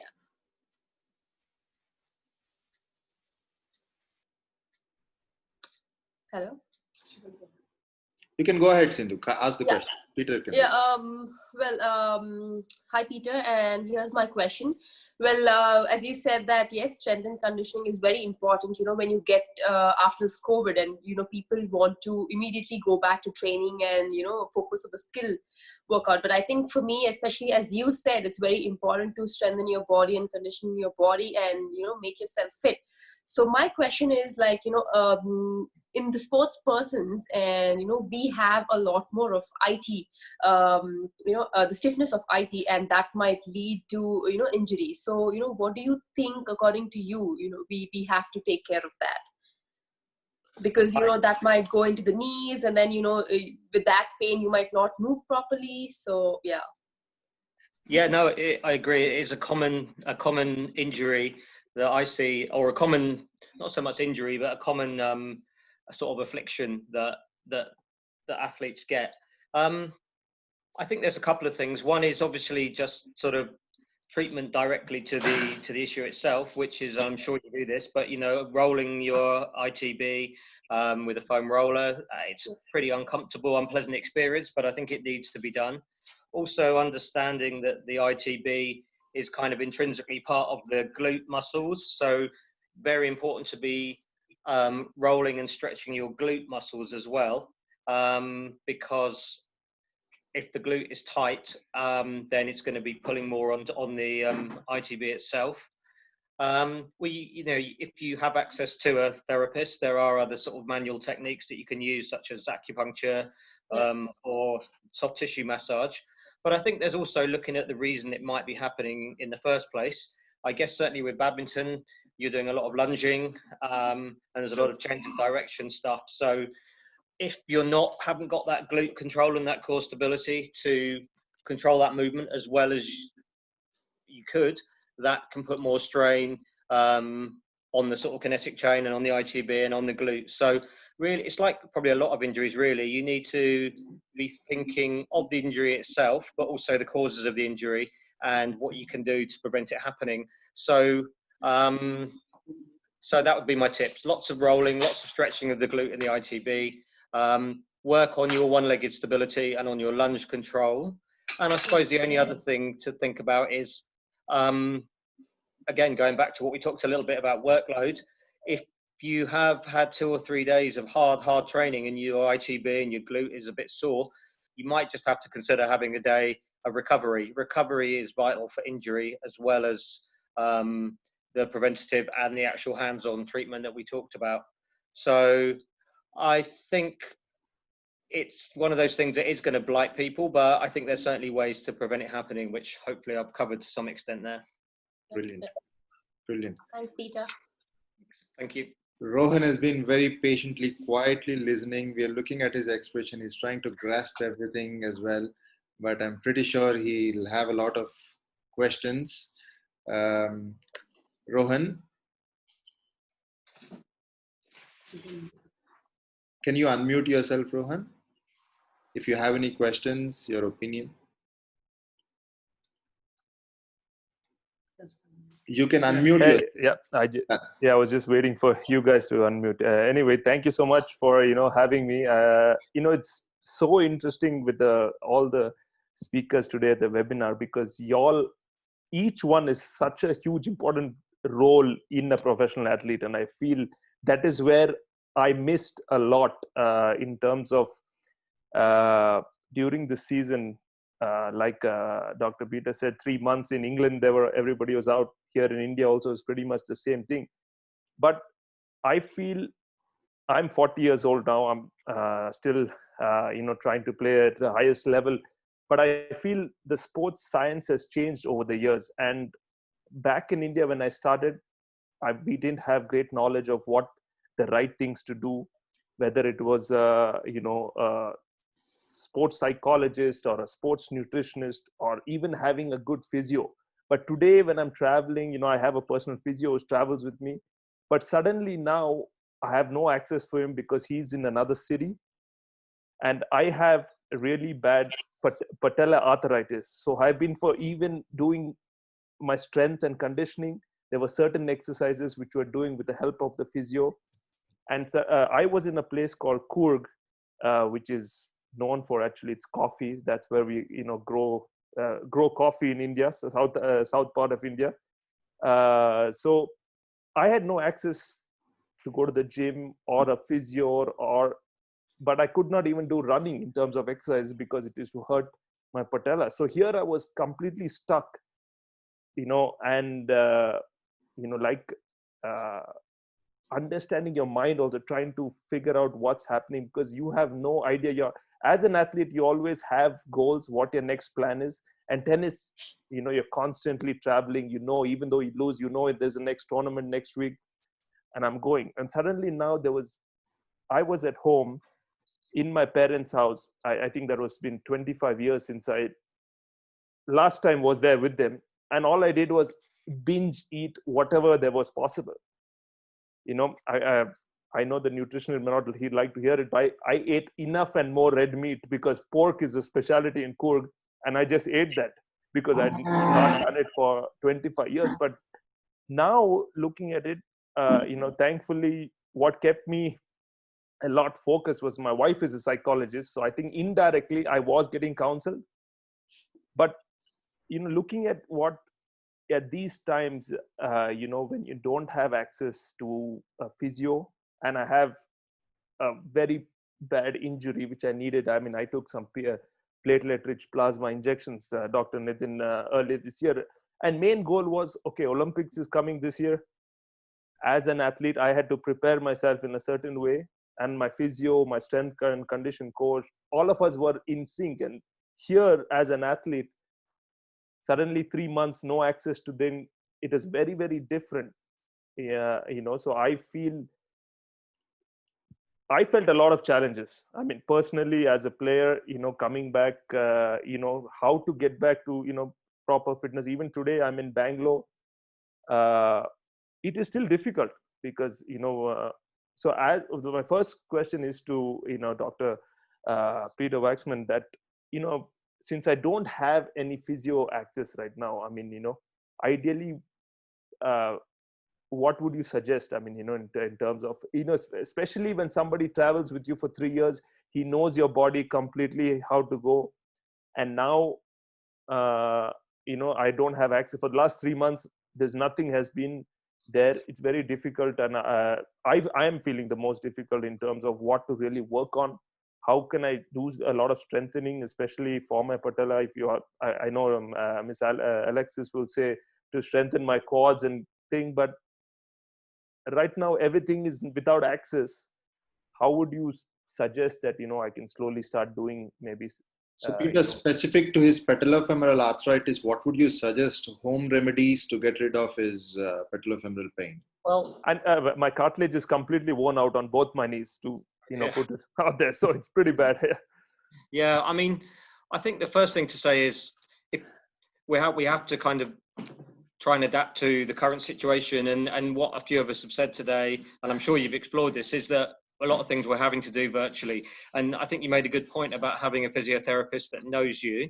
I mean, whether or not it's possible for you to access him virtually via Zoom or whatever, just so that somebody's there with you. Because I think one of the things about rehab and exercises and doing the right thing is having the motivation to do it.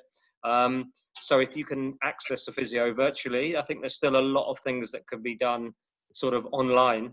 I think the physiotherapy in general is becoming a little bit less about what we do to people, but more about how we educate people and explain to them the right things to do. So that would be my first thing. Try and access somebody that you can spend some time with, and actually they can still watch you and assess you and discuss and things like that. As far as sort of meniscal or cartilage wear and tear in your knees, obviously it is one of the kind of, what's the word I'm looking for? It's one of the side effects of playing sport for 20 or 30 years. Absolutely. And we're not going to suddenly fix that cartilage. But equally, it doesn't need to be. Some people think, oh, my cartilage is worn out, right, I'm going to have to stop. I'm not going to be able to exercise, when actually it's much more important to exercise when you've got issues like that. I agree. Yeah, all the stuff about strengthening the quads, a lot of the evidence about strengthening the quads is important, but you also need to think about higher up the chain. You need to think about the core. You need to think about your one-legged control that we talked about a moment ago, your glute strength. Again, I think Alexis talked a lot about movement patterns. So yeah, you could do lots of lunges and one-legged squats, but if you're not, you should do them in front of a mirror, absolutely with perfect form. So maybe lower the weight, but actually do the exercises really, really strictly. And again, you could have somebody watching you while you do that, even if you're online. So I think the evidence for, I mean, if we're talking specifically about your knees, I think a lot of the evidence is moving away a little bit from doing specific exercises for like VMO, which is one of your quads and things like that. And it's more about getting decent sort of time under tension and load through your quads, decent stability, decent strength in your glutes, and good core stability type work. And combine that with maybe having, even get a fresh pair of eyes to look at your technique of running, your technique of your body positions when you get into certain shots and things like that. And obviously that's something you will know and have worked on a lot more than I would ever know about over the years. But, you know, maybe just see if you can get a fresh pair of eyes to look at your technique, that kind of thing. Obviously, probably spending 3 months in lockdown and eating lots of food isn't going to help, because every pound that we put on is another pound that goes through our knees, or probably a lot more than that, because of obviously 10 times body weight going through our legs when we're running and jumping around. So it's probably no, I mean, there are, and maybe Dr. Nitin or other people would, I'm sure you've spoken about surgical and options for knees, but generally from my point of view, it's about that. It's not just thinking about local to the joint, it's thinking about higher up the chain, it's thinking about strength. Combine that with a bit of technique, maybe look at ways to get your legs stronger that don't involve so much load through your knee. I mean, maybe you're doing squats, but maybe you could squat just to 90 degrees rather than squat really deep. We use the TRX and things like that for some people to do squats and work, so you're not necessarily aggravating your pain. And I think that's another thing that was mentioned about individualized training. You could look up and go, how to strengthen quads. There's lots of different ways, but find the way that works for you, that is comfortable for you and that achieves results for you. And that may well be different than somebody else, and taken into all the factors of your own body. So I haven't got a magic bullet, I'm afraid, as you probably guessed, but that's some advice there. Yeah, but thank you so much, Dr. Peter. I think, yeah, I mean, the toughest part was not having access to a lot of the things. That's why it became the toughest. I feel, for me, actually. Because it becomes so dependent on your physio who travel with you, and then he's just looking after all your needs, and all of a sudden on your own to do it is going to be very hard, I'm sure. The toughest part is because it's both my knees. Yeah. If it was just one, so that's why sometimes, I think we just got spoiled, like Dr. Nitin said, that, physio's there, you're doing it, you're not paying that much attention to a particular exercise. Yeah. So, maybe Miss Alexis would tell me what I could really, if there is any specific things towards the quads or something I could work on. I know Dr. Peter mentioned a lot of, doing squats and thing. I think she needs to be unmuted, I think. Yeah. Alexis? Alexis, you can unmute it yourself.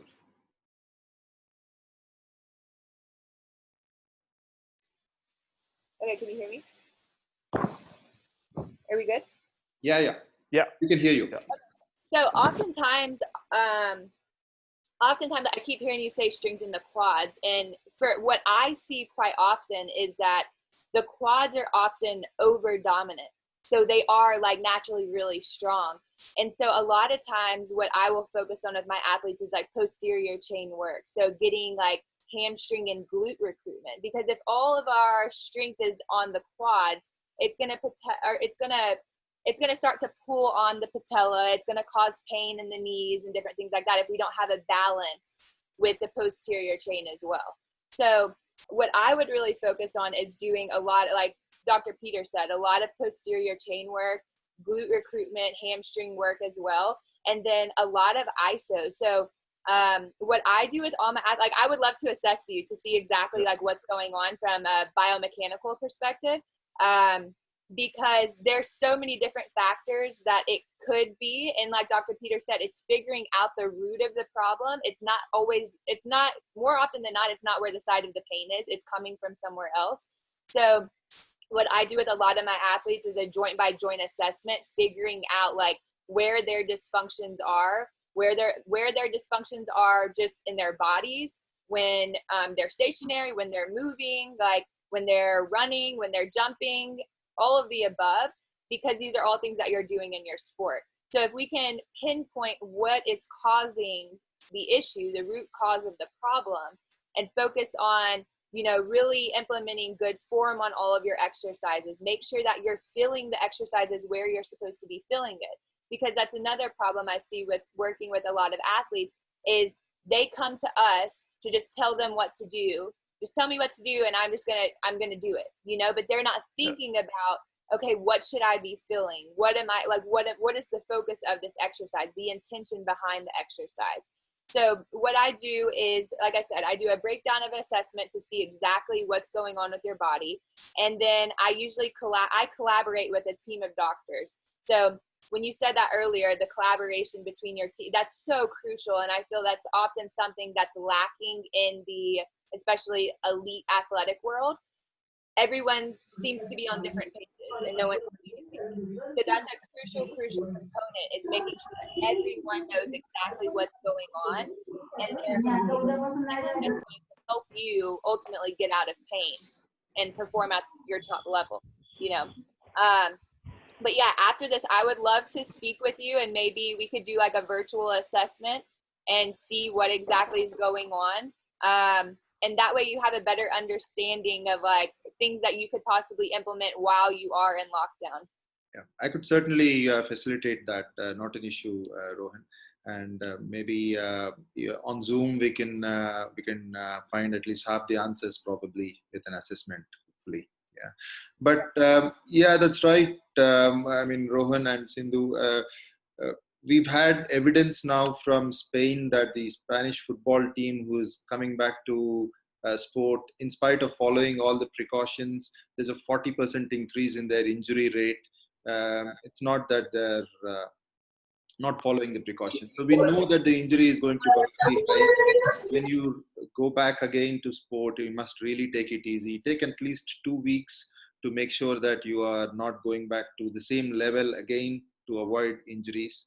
It's pretty important, I think. It's a long break for most athletes. Yeah, Rohan. Yeah, you can. I think you can unmute yourself, Rohan. Yeah. No?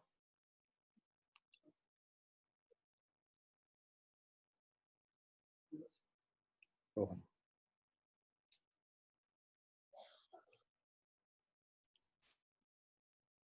Alexis, thank you so much, for that. Definitely, Dr. Nitin would love to connect, and I think, like Dr. Peter said, a fresh pair of eyes will definitely help give me a different, perspective. And I think just in terms of other things, also the fact that our tennis store, I'm so used to having, what to look for. Like I said earlier, now, not knowing where a tour is starting, there are so many challenges we're going through. I know Dr. Peter also suggested about how we come back after the COVID and how to maintain his health, especially whether we're going into tournaments straight. It is I think the toughest time, and having that's where I mean, I'm really happy that my wife is a psychologist somewhere. I think it guides me, even though your mind is constantly racing. I mean, you're sitting, you have so much time, and now I understand it a lot better. I've started a tennis academy, so I can give a lot more influence to the kids on where to, from a young age, to start doing the right thing, whether it is strength and conditioning, to have a physio on board. We actually, during this time, we had a sports psychologist speak to the kids, which I thought was very important, because their mind, they're obviously missing the sport so much. And they were really appreciative. I think more than the kids, it's the parents in India. I feel we need to educate a lot more, because that is where I think we have a really big gap in terms of where our sportsmen are. We have a very handful of sportsmen coming from our country, but it is, I think, to get a lot more, we have to start educating it from, the higher level, whether it is having sports nutritionists, making sure the parents also understand what kind of food they're eating. I mean, the kids yes, they understand, but a lot of the parents, we pamper our kids at home. I mean, they say, oh, okay, he's sitting here, let me give him one sweet, okay, let me do this, let me do that. So the idea of, when you're trying to work on some great stuff, it just goes away. So I feel that is where it was so wonderful to see all you guys, talk, because I felt personally that I connected so much from each and every one of y'all. And, I should definitely thank Dr. Nitin for, getting me on this for that. Thanks, Doctor. No, no, it's always a pleasure to have you, Rohan, and it's your wise words help a lot of people over here. And I'm sure there'll be some questions for you from the participants as well.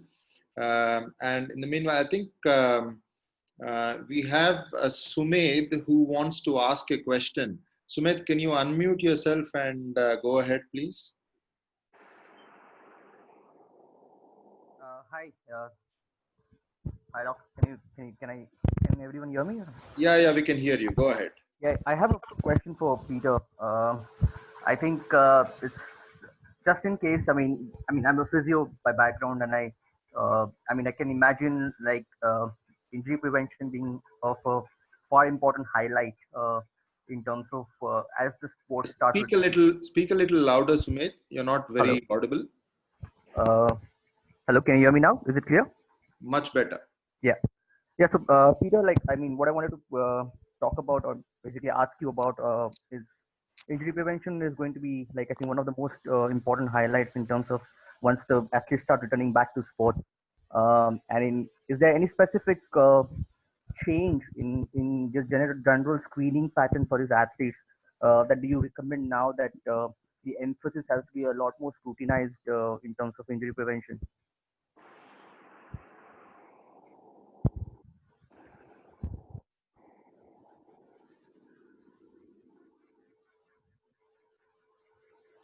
Yeah, Peter, just unmute yourself, Peter. Hi, I'm in now. Yeah. I think I caught that. Was it talked about screening of the athletes when they come back and what kind of screening that we do? Was that the question? Sorry. Primarily, we have a certain set of existing screening patterns that we already follow with respect to specific sports based on the sport specific requirements. Would there be any change in terms of how we do that? I mean, especially after COVID pandemic situations, because there's going to come with some other. No, so Peter, I think the voice was not clear. I think the question was, you got it right. For after COVID returning to play, what criteria or what fitness measures are you following to make sure that objectively? I think a couple of one obvious one, which just is that we will be screening their temperatures and their symptoms for the foreseeable future, which I'm sure we'll all be doing a lot more of. But so we're going to be religiously checking that every day. I think just to do a whole bunch of new fitness tests or screening where we haven't got a baseline of results on the people anyway wouldn't necessarily be that helpful. So I think really what we're going to be doing is using the data that we've already got for the fairly sort of rigorous screening that we do anyway. So they were last fitness tested back in sort of March, and that was after a winter of training. So they should have been probably as fit as they're going to be, because cricketers tend to lose fitness during a season. So we also got figures going back over the years. And as I mentioned earlier, we look at their sort of sprint speeds and their change of direction, running twos, various strength tests and endurance tests. So we will, funny enough, we will try, ideally myself and the fitness team will get to test all those things again. But in reality, we may not get the chance because the coaches are going to be grabbing the players to go and try and play cricket and get them ready in their eyes for cricket. So sometimes actually getting the screening and the testing that we want to do isn't always possible. But I think that's the key thing, is to, if you're going to measure something, measure it for a reason and potentially build up data over a period of time. So, because everybody's different, somebody's sprint speed for one person is very different than another person's. So you do have to individualize it that way.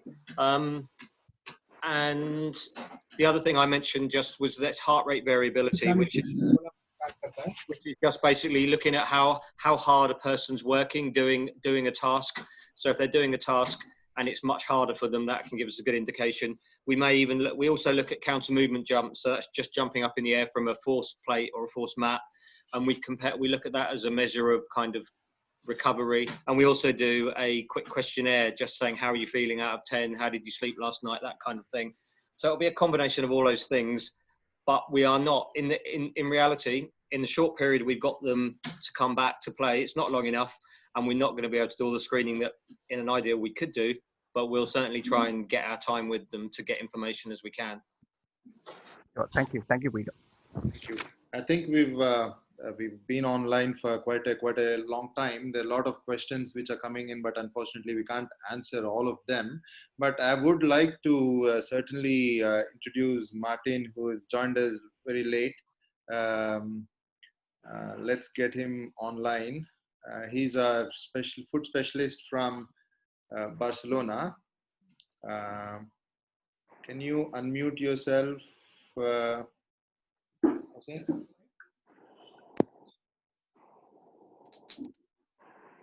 Put him online. Okay. I think technically we are still struggling with Martin's both video and audio. He's unable to connect. I think we'll leave that. But one important thing which I wanted to, which I think even Sindhu and also Rohan will agree with me, is most of the players are really reliant on the crowd for motivation, and a bigger crowd is going to really motivate them. Their performance is going to change at home, at away, etc. There's a lot of home involvement. But in this situation of COVID, where there's going to be no crowd at all and you're playing on your own, really, I don't know, that's going to be even more challenging for a player, I'm sure. So I would like to take Chandanpreet's opinion as a psychologist. How would a player, an elite player, learn new techniques to motivate themselves who are really used to playing with big crowd? That's a great question, Dr. Nathan, and I think it indeed is an established fact that humans are hardwired for connection, and for professional athletes, crowd and community support does play a significant role in their journey. While sport organizations all over the world are looking into trying creative solutions, such as using technology for technology to create virtual crowds, using pre-recorded crowd noises, and trying socially distanced seating arrangements. It is important, I think, on the players' part to use this as an opportunity to build resilience on intrinsic motivation, and reliance on intrinsic motivation. This can be achieved by simply being grateful for the satisfaction that your sport brings to you, by being mindful of the love and passion you have for your game, by embracing the fun and enjoyment element associated with sport. I feel all of this is important. Is as important as extrinsic motivation, but this is a great time to recenter our focus inwards. Also, at the same time, as a lot of you have mentioned that because of restrictions, physical training is obviously being hampered. There are barriers. I think, but mind is one thing which is very much with us, and it is very easy to work on that. So if you are not able to stretch your body, stretching your mind, it's a great time and opportunity right now. So using imagery techniques, mindfulness training, or even like using simple apps like Headspace could be so beneficial during this time. Keeping things in perspective, and accepting and embracing the reality, not going too much with with the overwhelming information that is available all over the media, social media, news, etc., all the negative news, but kind of focusing on the why exactly do you enjoy your sport, and recentering your focus, reestablishing that same focus on why did you start this sport, why do you enjoy, what are the aspects that you enjoy about your sport, other than just focusing on the extrinsic rewards. Turning your focus inward is something that I would completely suggest. Yeah, perfect. Yeah, I agree, Chandanpreet. Good answer. It's difficult, but I'm sure there are a few new techniques to learn for the athletes to find motivation. I think I'm going to allow two more questions. Dr. Sumant would like to ask a question. Sumant, can you unmute yourself?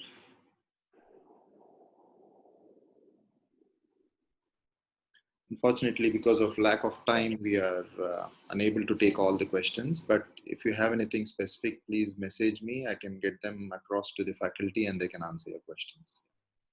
So I have a question to Peter. Peter, do we have any specific rotator cuff training for pace bowlers, and how you train rotator cuff for pace bowlers and this spin bowlers? Will be there any different sorts of training?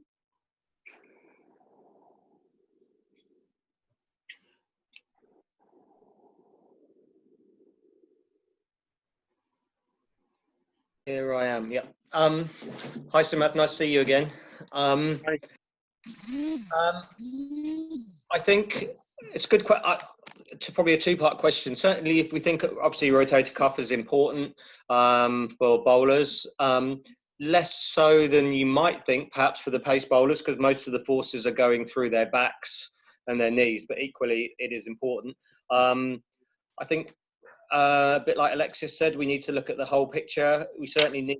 I think shoulder range and mobility is very important with the bowlers. They lose range, they start to try and recruit from other places. So a lot of shoulder stretching, a lot of thoracic stretching should be where you go to as make sure that's okay. As far as the rotator cuff itself, I quite like weight bearing type exercises. So high planks, hand steps with the planks, crawling type exercises, having a rubber band around your wrists and actually stepping side to side. I think they're very important. Some of the weights type exercises, obviously we're very much in a linear kind of form. So if you're just doing, lifting the bar above your head, it's maybe not as effective. But think about things where there's more of the whole shoulder is having to stabilize. Things like Cuban get-ups, where you've got a weight in your hand and you're standing up, you're having to control the movement. I also think that we shouldn't forget the simple kind of shoulder setting and shoulder stability exercises, just where you might have light resistance with a band, but you're making sure that your shoulder and your posture and your shoulder blade is in the correct place, and then you're moving through range of movement, focusing on keeping the shoulder in a good position. So I think, like with any exercise, we talk about core and stability, and you can still talk about stability around the shoulder. You need to get the basics right, the positioning and the lower level exercises, then moving on to perhaps more challenging stuff. I mean, some other little things we do, we get them to throw cricket balls with we have heavy cricket balls that they throw and that they use. Obviously medicine ball work, things like that.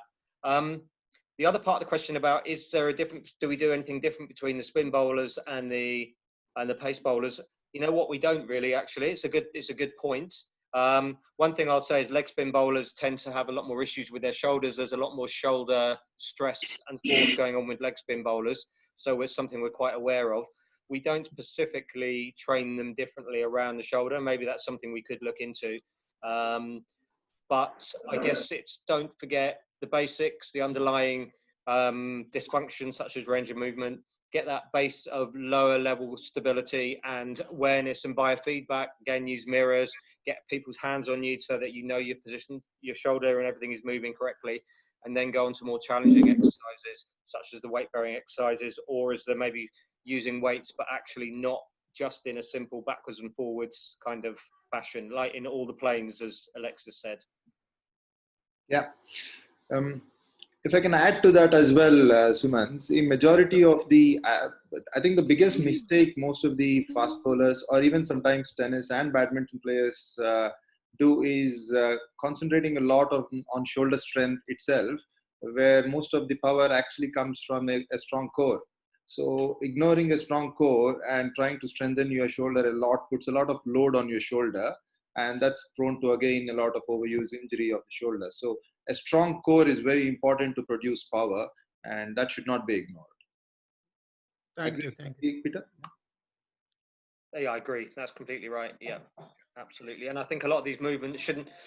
a lot of this training shouldn't just be focused on specifically on the joint. You can be, doing things like wood chops and diagonal exercises with cables and things like that, where you're engaging your core and all the muscles. We know muscles work in groups; they don't work in isolation. So that's a good point by Dr. Nitin.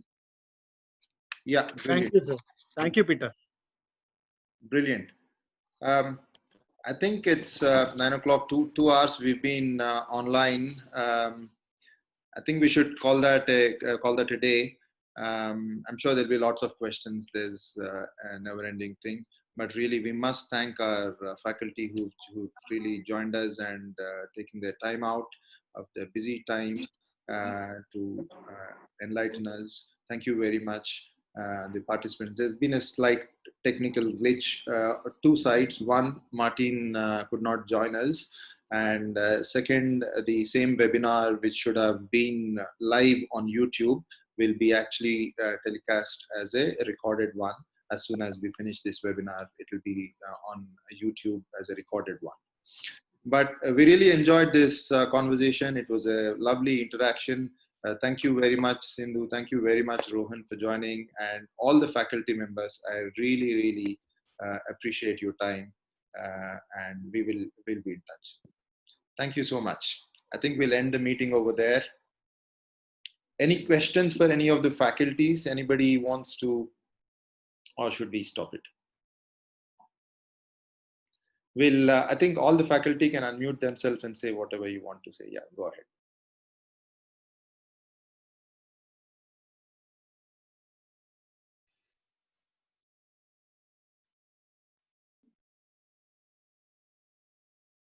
Yeah, thank you very much for having us. It's really, really nice to speak to people in different parts of the world and hear their experiences. Thank you so much. Take care, Peter. You're in a difficult time in London. Hopefully, you recover back to normal very fast, and we should meet the back. Yes. Yeah, thank you so much. It's been a great talk, and I got to know a lot of things. So thank you, Nitin, for hosting this, and also I would like to thank everybody.